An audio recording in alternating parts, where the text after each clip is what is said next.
Hello friends, my name is Sarah of Smart Reiki and Tarot. I am a professional tarot reader and Reiki practitioner. Please check out my website, smartreikiandtarot.com, to learn more about my services and to contact me to set up your own personal tarot or Reiki session or both. Anyway, this week I will be letting you guys know what the new name for my channel will be. I want to say thank you to everyone who voted and commented on my video asking you guys for help. That was awesome. So I'm just pulling it up right now. I've gotten 4 votes total. Sarah's Prismatic Owl Musings got 0 votes. Sarah's Prismatic Musings got 3 votes, and I got 1 vote for Smart Reiki and Tarot. Let me read you some of the comments. Hello, everyone. All right, so the comments I got Irish Egan 231 says, I agree with your husband's idea. It's cleaner. Adding the owl just sends thoughts off on a mental wander. Sacred Inspirations wrote, I think you might have answered your own question on the name of the show. Go back and watch it. You hesitate and seem like you have to remember the name when you add owl. However, I'm with Nikolai. I like Sarah's Prismatic Musings. It comes a lot easier off your tongue too. I really don't watch too much TV or movies anymore, so no real favorite. Moving in or around February 1st. Until then, I'm going to go nuts packing. Woo woo! Go Sacred Inspirations. I am so excited for you. I'm so excited for 2023. I think really good things are coming for everyone on personal levels, and we just really need to focus on the good. So I'm excited. And then Kenny Hart wrote, that was a comment about Wednesday, so I won't read that. And then my sister wrote, she was talking about what movies she liked. So yes, I will be changing my channel name to Sarah's Prismatic Musings. So thank you, everyone. Now, I told you guys I was going to let you know, keep you posted about The Shining Girls on Apple Plus, and if that show was worth watching. It was definitely so much better than The Essex Serpent. It was a good mystery, and I loved how it had to do with time travel and how time travel might be the cause for the Mandela effects that we all experience. And then that ties me into wanting to tell a story of my own personal experience with the Mandela effect, which I had this experience with my sister Heather, and then a few years later, she sends me a YouTube video about the Mandela effect. And then I was like, yeah, we had our own experience with it. And she totally forgot. So that's another Mandela effect. So the Mandela effect that really got me has to do with 2 instances around Forrest Gump. The first has to do with the quote of, life is like a box of chocolates. You never know what you're going to get. Well, I guess the new Mandela is that instead of him saying that, he says, life was like a box of chocolate. You never know what you're going to get. And it just doesn't sound right. It doesn't even sound right. So I asked my sister, I said, have you heard of this Mandela effect? And she's like, no. And I'm like, you own the movie, right? Because I think I remembered that it was her or her husband's favorite movie for a while.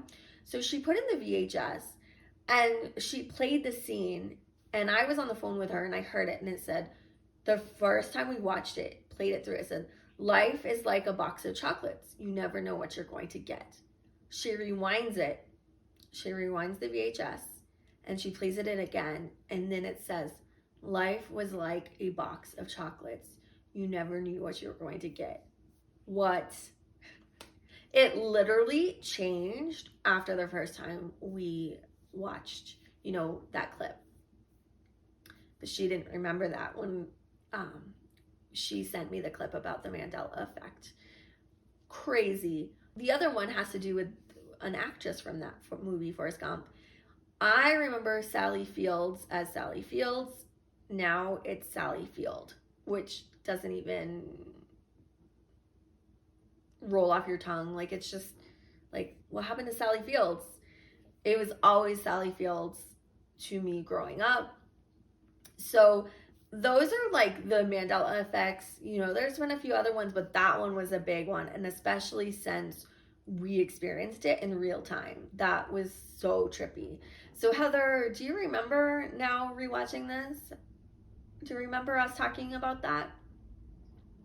So, do we think that the Mandela effect has to do with that maybe it's us in the future time traveling and it's somebody, causing changes, so it changes little things in our timeline? Do you think that it is just a misremembering? Or do we think it has to do with the hydrogen collider in Europe and the God particle that was discovered there? Do we think that we're playing with the fabric of reality? Or do we really live in a matrix and all of this is an illusion and things get just change all the time? It really reminds me of, the Buddhist principle of don't be too attached, don't hold on too tight, even to your memories. It's almost has to do with that. It's almost like things change even within our reality, and even from moment to moment, things can be a little off. Now, I joined I think it was a Discord group, and I had this like 3 hour long conversation with the moderator because he wanted to make sure that I wasn't a troll, which I can respect that. But I'm not a troll. Like, I am genuinely curious about the Mandela effect and what causes it and why is it happening and why are things changing? Lyrics, quotes, things like that. And he was an older gentleman, and he said that it's been happening a lot longer than just, recently on YouTube, people making these videos with subtle things, but it just is happening at a faster rate now and happening with more things. So I found that interesting that, he was probably in his 60s. This was a few years ago, and he says he remembers things, little things changing even back in the 80s and 90s, but it's really accelerating now. So I want to hear your comments down below. What you think causes Mandela effects? I recommend watching The Shining Girls if you're interested in time travel and the Mandela effect and memory, and even how maybe trauma affects your memory. I think the show was well done. It was well paced. And you just really empathize with Kirby. And Kirby was really smart. I really liked how she dealt with it. She kept a journal and she would write down, the changes. So she knew that she wasn't losing her mind, because everyone in society and everyone around her wanted to tell her she was unstable and that she was crazy. And she's like, no, I wrote it down to remember. So, but if it's a Mandela effect, technically, even if you write it down, it's going to change, because that seems to be what happens. So, like with Forrest Gump, the movie, we had the physical copy of the VHS from when it came out. First time played it, it was how we remembered it. Second time playing it, it changed. So if she looks at her notebook of what she wrote previously, following that same logic, what she wrote would change too. So I don't know.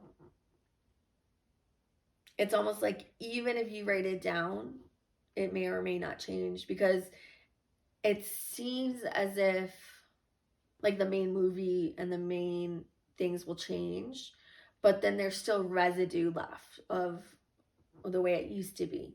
So is it time travel? Is it timelines collapsing? Is it moving?